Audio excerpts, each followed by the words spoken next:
Tempo do Por Estes Dias para fazermos uma viagem pela história, como sempre, com o Joel Coleto. Joel, bem-vindo a mais uma semana. Vamos começar, como já é também habitual, com uma efeméride, neste caso o 8 de julho de 1832, porque marca aqui o desembarque e entrada no Porto do Exército Libertador. Olá, Inês. Pois, são 193 anos sobre uma data que, eu diria, injustamente muito esquecida.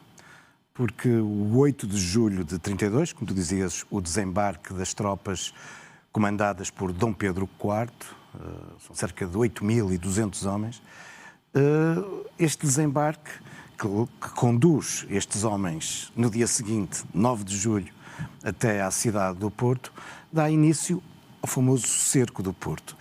E já o evoquei aqui uma ou duas vezes e não me canso de evocar o Cerco do Porto, porque considero que, de facto, é uma data que tem estado injustamente muito esquecida. E aproveito desde já, vamos nos aproximando da época de eleições, há muitos candidatos à Câmara do Porto.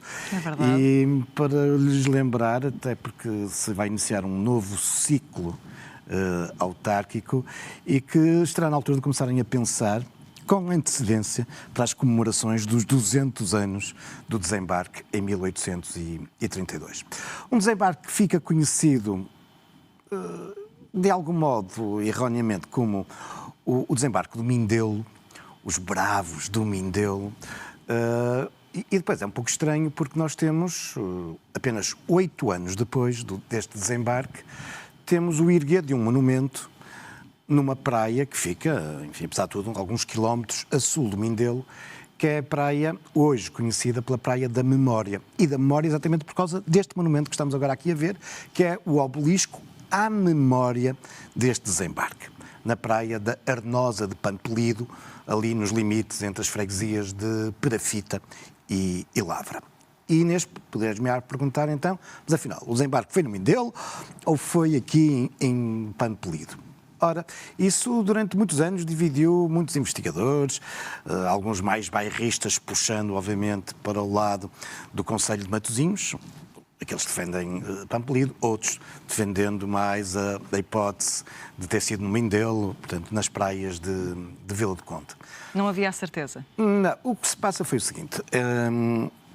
Uma das personalidades que desembarca no dia 8 de julho, em boa verdade na altura ainda um jovem, mas que vai se tornar famosíssimo depois nas décadas seguintes, que é do ponto de vista político, que é fundamentalmente do ponto de vista cultural, é nada mais, nada menos do que Alexandre Herculano. Alexandre Herculano, que se vai tornar no grande historiador moderno, da moderna historiografia em Portugal. Ainda hoje todos os historiadores têm uma grande reverência em relação a Alexandre Herculano.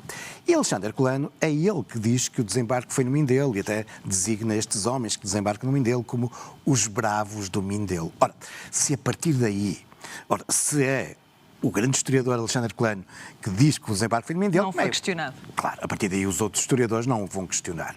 Mas ficava de facto aqui esta coisa estranha, mas então porque é que apenas 8 anos depois o monumento que assinala o desembarque é feito em Pampelido, na presença de muitos dos que aqui tinham desembarcado.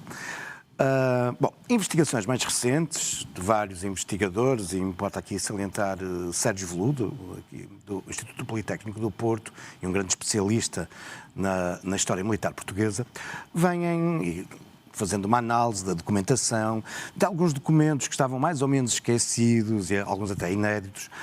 Hoje a versão é que o desembarque não terá sido feito todo no mesmo local. Eram muitos barcos e, portanto, Dom Pedro IV terá dado indicações, os seus oficiais, para que o desembarque se tenha dado... Desembarcaram em zonas diferentes. Exato. E, portanto, é possível que uma boa parte tenha desembarcado no Mindelo, porque era a praia mais ampla e sim, Alexandre Herculano terá ali desembarcado com muitos outros, mas depois outras forças terão já desembarcado em Vilachã, é possível que alguns até também em Angeiras e alguns mais a sul, mais perto do Porto, que foi esta praia, mais tarde conhecida da Memória, e nomeadamente Dom Pedro IV. Existe uma tradição local, mesmo uma casa onde se diz que ele descansa, e portanto há uma grande tradição local e portanto, sim, aqui terá desembarcado Dom Pedro IV e parte do seu exército, mas muito outro também, mais a norte. Mas o que é mais importante é pensarmos no que é que significa este desembarque. Este desembarque e depois a entrada no dia seguinte, 9 de julho, na cidade do Porto, e não é por acaso que há já vários anos a Câmara Municipal do Porto escolhe a data de 9 de julho, esta semana, para a atribuição das mais altas condecorações da autarquia, às personalidades. Personalidades, exatamente, da cidade. E escolhe exatamente 9 de julho, porque é a data de entrada do Exército Liberal na cidade do Porto, onde depois vai ficar cercado durante um ano o cerco do Porto. E sim, um exército liberal, porque importa aqui recordar que é deste desembarque que nós vamos ter o definitivo triunfo em Portugal de um regime assente numa Constituição e num Parlamento, aquilo que depois mais tarde se chamará os regimes liberais. E, portanto, este é um acontecimento histórico e que importa recordar, porque é ele que abre Portugal para a modernidade, para o fim do absolutismo, do poder absoluto na figura do rei, e agora não, um Estado moderno assente numa Constituição e num Parlamento, inspirado em parte nos ideais da Revolução Francesa e da Revolução Americana. Almeida Garrett, que foi outro dos jovens que desembarcam a 8 de julho nestas praias, acabará por referir-se a este momento, o do desembarque e do cerco do Porto, como aquele em que o Portugal velho acaba e o novo começa. E, portanto, acho que, apesar de já terem passado 193 anos, vale sempre a pena recordar este acontecimento, esta efeméride, aquele onde o Portugal velho acaba. E o novo começa. E o novo começa. Muito bem, vamos seguir, Joel. Vamos falar também de mais uma edição da Open House, que aconteceu no passado fim de semana, que podemos dizer que é também a grande festa da arquitetura. Sim, é com efeito um acontecimento mundial. São dezenas de cidades em todo o mundo. Não são todos ao mesmo tempo. Por exemplo, em Portugal, o Open House decorre no Porto e em Lisboa, e muitas vezes em datas separadas.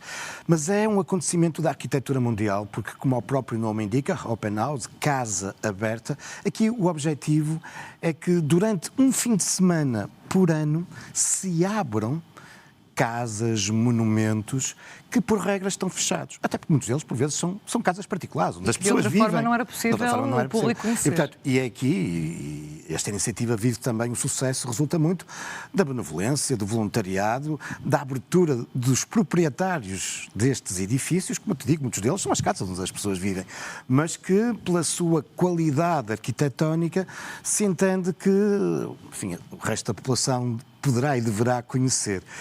E, de facto, há muitos anos que o Open House se vem alicerçando como uma referência mundial. No caso do Porto, a edição deste fim de semana assinalou 10 anos já de realização deste importante certame e incluiu 70 lugares. E isto não é só abrir os espaços, é abrir os espaços com visitas guiadas por especialistas ou então com, enfim, os voluntários que têm informação prévia para fazer estas explicações. Mas, Inês, deixa-me aqui só sublinhar um aspecto importante, é que o Open House do Porto é o único a nível mundial que afinal não é uma cidade. Por regra geral, cada Open House é de uma cidade. O Open House do Porto tem esta particularidade de não ser uma, mas 4 cidades. É o Porto, Gaia, Matosinhos e Amaia. E, de facto, isso torna o único a nível mundial. E este ano, com esta particularidade de serem 10 anos, e uma boa parte dos 70 lugares que foram visitados foram alguns dos mais importantes ao longo desta década, embora também se tenham aparecido aqui algumas novidades resultantes de intervenções arquitetónicas mais recentes destes últimos anos. Esperemos, por isso, que tenhamos muitas mais edições do Open House e aqui importa dar os parabéns à Casa da Arquitetura, que é quem, há já muitos anos, vem organizando no Porto o Open House. E uma oportunidade para abrirem portas também a estes espaços que são desconhecidos para muitos. Vamos seguir, Joel, vamos falar agora de Portugal, que é candidato com obras de Cisa Vieira a Património Mundial da Unesco. Continuamos com a arquitetura. E, de facto, por estes dias, e é mesmo por estes dias, está reunido em Paris o Comitê do Património Mundial da Unesco. Enfim, o organismo que anualmente classifica, considera determinados edifícios, sítios, lugares, conjuntos como património da humanidade. E nós, como bem sabes, temos já vários imóveis, monumentos, lugares que têm essa classificação, esse reconhecimento como património da humanidade. E por estes dias o Comitê está, enfim, a debruçar-se, está reunido e a debruçar sobre várias candidaturas. Há três hipóteses: ou é chumbado, por simplesmente, ou é aprovado, e raramente é aprovado logo à primeira. O que geralmente acontece, há um conjunto de considerações, recomendações, e depois numa segunda ou terceira vez que vai este comitê é que é aprovado. E por isso, Portugal está a apresentar pela primeira vez, portanto seria verdadeiramente extraordinário que fosse logo aprovada à primeira, mas aqui a expectativa é que seja então remetido para essa lista que depois, com alguma revisão, poderá permitir que dentro de muito pouco tempo possamos ver um conjunto de obras de Cisa Vieira reconhecidas como património da humanidade. Exatamente, porque são várias obras. São várias. Por exemplo, o edifício da FAUP, mas muitas mais também. Museu de Serralves. Sim, o de Serralves não faz parte, acho eu. É uma candidatura da FAUP, da Faculdade de Arquitetura da Universidade do Porto, e sim, e tens razão, inclui também no Porto o Museu de Serralves e o bairro da Bolsa. Não é? Depois, em Matosinhos, aquelas duas obras quase iniciais de Cisa, que é natural de Matosinhos, a Piscina das Marés e o Salão de Chá, obviamente, o incontornável Salão de Chá. Claro, em Lisboa, o fabuloso pavilhão de Portugal da Expo 98, com a sua famosíssima e enorme pala. A Igreja de Marco Canaveses e, em caminha, a Casa Alves Costa. Portanto, é um conjunto, de facto, das obras mais, pelo menos as mais conhecidas, mais mediatizadas de Cisa Vieira, que, vale a pena recordar, é um arquiteto que possui o Prémio Pritzker, que é, enfim, o equivalente ao Prémio Nobel, que não existe para a arquitetura e, portanto, é o Nobel da arquitetura. E é um homem de Matosinhos, do Porto, e de facto com uma obra reconhecida a nível mundial e, na minha opinião, com toda a justiça, vemos agora na lista indicativa para Património da Humanidade da Unesco. Vamos ver quais são as notícias que vêm quais são as notícias que são positivas também para Portugal e também aqui para a região do Norte, mas também de referir que de Portugal foram ainda submetidas outros três relatórios sobre estados de conservação, por exemplo, do Santuário de Bom Jesus em Braga, também do Real Edifício de Mafra e também do Centro Histórico de Guimarães, incluindo a zona da zona de Couros. Estamos a falar de três lugares que já estão classificados há alguns anos, Guimarães com essa sua ampliação da zona de Couros, e por vezes é necessário ciclicamente ir remetendo à Unesco relatórios, fazendo ponto da situação. Até porque às vezes há queixas de que não estará a ser respeitado, enfim, as condições destes lugares históricos e pode ficar em causa a classificação. E a Unesco pede relatórios, pede esses esclarecimentos e sim, estamos também a assistir por estes dias a essa avaliação. Curiosamente, relativamente ao Bom Jesus de Braga, numa altura em que o Santuário e o Monte de Bom Jesus está também por estes dias, por esta semana, com uma programação intensa para comemorar a sua classificação como Património da Humanidade. Património, muito bem. Vamos agora até uma exposição temporária que vai inaugurar no Museu Nacional Soares dos Reis. Sim, este dia 10 é uma exposição, como dizes, temporária e titulada Horizontes Partilhados, Viagens e Transformações. E como o próprio nome indica, enfim, a temática anda em torno das viagens. É uma exposição muito interessante também porque é comissariada por um viajante bem famoso, um escritor, o Gonçalo Lemos Tavares, e a exposição estrutura-se em três núcleos: objetos e viajantes, o olhar do outro e as contaminações. E esta exposição, que além do escritor Tavares, conta também com o comissariado de três técnicos do museu, a Bárbara Barros, o José da Costa Reis e a Paula Fortuna Oliveira. Esta exposição temporária, como de resto nestes últimos tempos nos tem habituado o Museu Nacional de Soares dos Reis, são exposições temporárias que apostam muito nas reservas, nos objetos que geralmente não são vistos. E esta é uma exposição que resgata das reservas 230 objetos, telas e não só. E, Inês, deixa-me sublinhar esta importância destas exposições temporárias, porque quando falamos do Soares dos Reis, um museu nacional que muito recentemente fez uma revisão à sua exposição permanente, e a exposição permanente apresenta-nos cerca de 1.400 objetos. Ora, o espólio total do Museu Soares dos Reis anda à volta de 18 mil objetos. Uma obra muito extensa. E por aqui percebemos que, de facto, a esmagadora maioria do espólio da coleção de Soares dos Reis não é visitável, não é vista. E por isso a importância destas exposições temporárias que durante alguns meses vão dando visibilidade a esse outro espólio em torno de temáticas, neste caso, as viagens e os viajantes. E, portanto, temos a oportunidade, no horário habitual do Museu Soares dos Reis, de terça a domingo, das 10 às 18, de ver esta exposição, este desafio. Ainda por cima estamos em época de férias, que nos convida também a viagens, e se não podemos viajar por aí, viajamos cá dentro. E muito bem até ao Museu Soares dos Reis. É verdade. E desta exposição vamos até outra exposição, Joel, que nos trazes sobre Rainha Dona Isabel, Rainha de Portugal. É verdade. Uma exposição que inaugurou por estes dias, a semana passada, em Coimbra. Coimbra está muito associado à Rainha Isabel de Aragão, Rainha de Portugal. Dito assim, pode parecer um bocadinho estranho. Se eu disser que estou a falar da Rainha Santa Isabel, eu acho que já ninguém tem dúvidas, porque ela, de facto, ficou popularmente conhecida como a Rainha Santa Isabel. Mas ela tem, de facto, uma origem aragonesa, terá nascido ali na zona de Barcelona. Casou com Dom Dinis, no que é, na época, um casamento claramente estratégico. A Península Ibérica, nesse tempo, estávamos nos inícios do século XIV, finais do século XIII, inícios do século XIV, a Península Ibérica, tirando o sul, ainda uma parte do sul sob domínio muçulmano, a Península Ibérica cristã tinha 3 grandes reinos: Portugal, Castela e Aragão. E Castela dominava completamente, tinha grande parte do território peninsular, e nos 2 outros extremos da península tínhamos de um lado Portugal e do outro lado Aragão. E, portanto, o casamento do rei Dom Dinis com Isabel de Aragão, claro que faz parte aqui de uma aliança, de uma estratégia destes 2 reinos da península de algum modo se unirem perante, enfim, a hegemonia de Castela que se vinha impondo.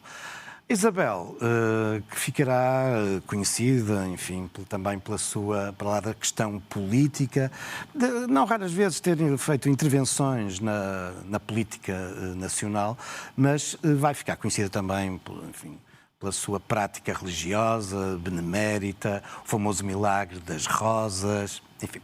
E passa os últimos anos em Coimbra, no mosteiro de Santa Clara, onde resta o seu túmulo, e ficou profundamente associado a Coimbra.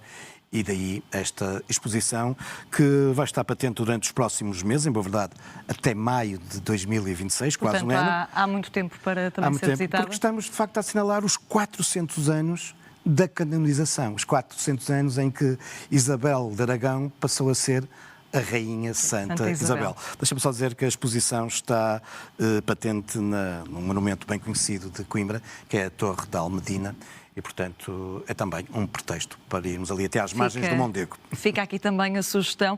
E, Joel, pelos vistos dos dias 10 a 13 de julho, os piratas estão de volta a Matosinhos e Lessa da Palmeira. Estão aí a desembarcar, Inês.